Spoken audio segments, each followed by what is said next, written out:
Hai fellas, ketemu lagi di channel Dirvel.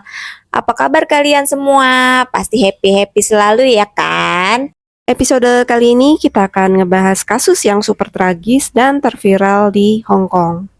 Jadi pada tanggal 14 April 1999, pemilik klub malam Hong Kong bernama Fan Man Ye meninggal setelah menderita penyiksaan brutal selama sebulan.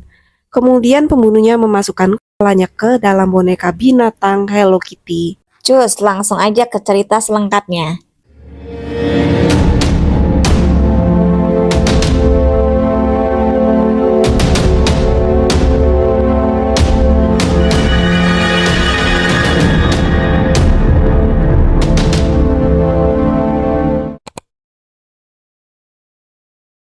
Pada tahun 99 ada sebuah kasus pembunuhan sangat menyeramkan di Hong Kong yang terkenal dengan sebutan Hello Kitty Murder. Karakter Hello Kitty yang didesain sebuah perusahaan Jepang ini tidak asing lagi bagi setiap orang dan penggemarnya pun dari anak-anak sampai kepada orang dewasa. Tetapi pada awal tahun 2000-an, boneka Hello Kitty sempat ditakuti oleh masyarakat Hong Kong karena sebuah kasus pembunuhan yang sangat kejam pada saat itu. Pada tahun 99, seorang gadis berusia 14 tahun mendatangi stasiun polisi Hong Kong. Dia melapor kepada petugas bahwa beberapa hari terakhir dia kerap diganggu oleh arwah atau hantu wanita yang diikat kabel listrik serta disiksa sampai meninggal. Mulanya para polisi itu tidak mempercayai cerita remaja itu, namun ketika gadis itu menceritakan lebih detail soal hantu wanita itu, para polisi pun bergidik ngeri. Gadis itu pun mengajak para petugas ke sebuah apartemen di distrik Kowloon yang kumuh di Hong Kong. Di sana, para petugas menemukan bahwa apa yang dialami gadis itu ternyata sebuah mimpi buruk yang nyata. Di dalam apartemen itu, para petugas menemukan boneka Hello Kitty yang sangat besar, berisi tengkorak kepala seorang wanita yang telah dipenggal. Tengkorak wanita yang ada di dalam boneka Hello Kitty itu teridentifikasi bernama Fan Man Ye. Maaf ya kalau salah nyebut namanya ya. Profil Fan Man Ye. Lahir pada tahun 1976 di Shenzhen, Fan Man Ye ditinggalkan oleh keluarganya saat masih kecil, sehingga dia dibesarkan di panti asuhan khusus perempuan di Mata Wai. Ketika dia berusia 15 tahun, dia disuruh meninggalkan panti asuhan karena ada batasan usia. Menjadi tunawisma dan kecanduan narkoba, Fan Man Ye dipaksa menjadi wanita penghibur jalanan hingga usia 21 tahun ketika ia mulai bekerja di rumah bordil bernama Romance Villa yang terletak di Sam Sui Po. Fan Man Ye akhirnya menikah dengan salah satu kliennya sesama pecandu narkoba bersama Eng Chi Yuen pada tahun 1996. Dia melahirkan putra mereka 2 tahun kemudian, sekitar bulan November 1998, tidak lama sebelum pembunuhannya. Pasangan dan anak tersebut sebelumnya tinggal di Mongkok.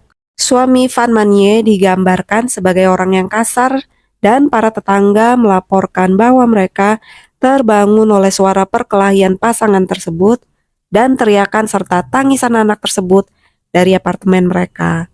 Setelah mengandung dan kemudian melahirkan putranya, Fan Man Ye memutuskan untuk mengubah hidupnya untuk melindungi putranya dan memberinya kehidupan yang lebih aman. Dia berhenti dari narkoba dan prostitusi, mendapat pekerjaan sebagai pemilik di klub malam bernama Empress Karaoke Club, dan akhirnya meninggalkan suaminya yang kejam tak lama sebelum pembunuhannya. Karena pengorbanan ini, dia mempunyai pendapatan yang jauh lebih rendah dan berjuang untuk menghidupi dirinya dan keluarganya. Kronologi: Chan Man Lok alias Ah Lok atau Ah Si lahir 17 Mei 1965.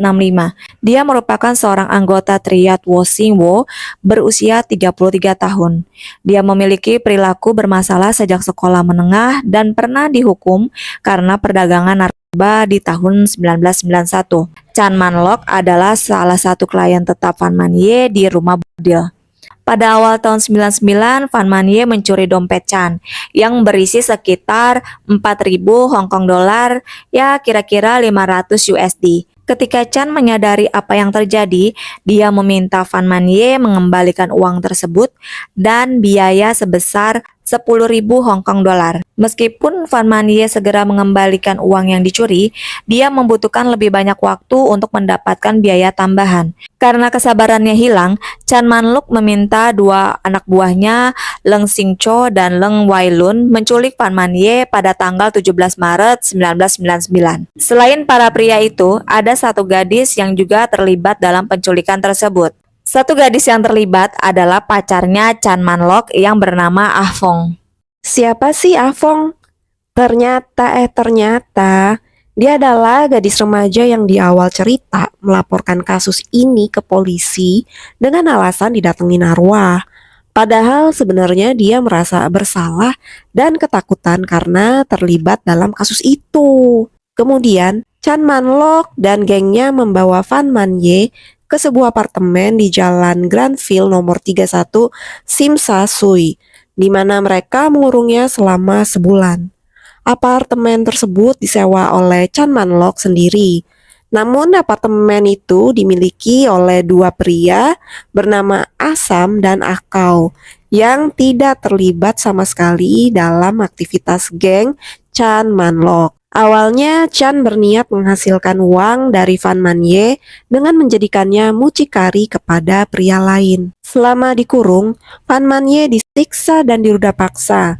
Dia juga dipukul dengan batang logam, terkadang sambil digantung dan dijadikan sebagai karung tinju. Pada suatu kesempatan, kepala Fan ditendang sampai sekitar 50 kali. Rempah-rempah yang pedas, mungkin itu cabai atau lada, digosokkan ke luka Fan Man-ye.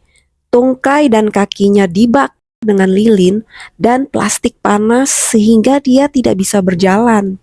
Dia dipaksa memakan kotoran dan air seni manusia. Dan parahnya lagi, dia dipaksa untuk tersenyum dan mengatakan dia menikmati pemukulan tersebut.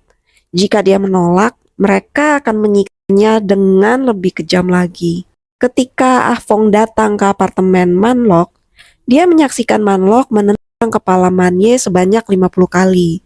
Ah Fong kemudian ikut bergabung dan memukul kepala Man-ye. Ketika ditanya tentang hal itu saat persidangan nantinya ya, dia menjawab bahwa penyiksaan itu hanya untuk bersenang-senang. Penyiksaan ini akhirnya menyebabkan shock traumatis dan akhirnya mengakibatkan kematian. Fan Man-ye meninggal karena luka-lukanya antara tanggal 14 April atau 15 April 99. Beberapa sumber menyatakan bahwa dia meninggal saat penculiknya keluar, sementara sumber lain mengatakan dia meninggal dalam semalam. Para penculiknya memotong tubuh korban dan merebus sisanya. Setelah itu tengkoraknya dijahit di dalam boneka Hello Kitty yang berisi serangga mati, sementara sisa tubuhnya yang lain dibuang. Bagian lain tubuhnya yang dibuang tersebut ditemukan di tempat pembuangan sampah di Sham Shui Po dan Wan Chai dan juga Tai Kok Sui. Penangkapan Chan Man-lok. Pada saat penangkapan, Chan sedang bersama istrinya Ah Pui dan bayinya yang baru lahir di sebuah apartemen di bagian Sekning di Sekley Estate. Apartemen tersebut digerebek oleh petugas polisi pada dini hari tanggal 28 Mei. Keputusan hukum. Pada tanggal 7 Desember tahun 2000 setelah persidangan yang dimulai pada tanggal 20 Oktober, ketiga pelaku tersebut dihukum. Hakim Peter Nguyen menjatuhkan hukuman penjara seumur hidup kepada ketiganya dengan kemungkinan pembebasan bersyarat dalam 20 tahun. Sang hakim menyatakan belum pernah di Hong Kong dalam beberapa tahun terakhir ada pengadilan yang mendengarkan kekejaman, kebejatan, ketidakpedulian, kebrutalan, kekerasan, dan kekejaman seperti itu. Chan kalah dalam banding pada tanggal 13 Agustus tahun 2007 atas permintaan pengadilan. Bagaimana dengan Ah Fong, si gadis remaja yang terlibat kasus? Kemungkinan karena Ah Fong telah mengakui dan usianya juga masih sangat muda, sebuah pembelaan menyatakan bahwa Ah Fong pada akhirnya melawan Chan Man-lok dan dua anak buahnya. Barang bukti.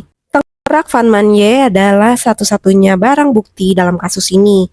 Setelah persidangan, tengkorak tersebut disimpan oleh ahli patologi forensik di kamar mayat umum Kowloon sampai proses banding para tahanan selesai dan keluarga kandungnya diberitahu pada bulan Maret 2004 bahwa tempat tersebut akan dikembalikan dan dikremasi pada tanggal 26 Maret.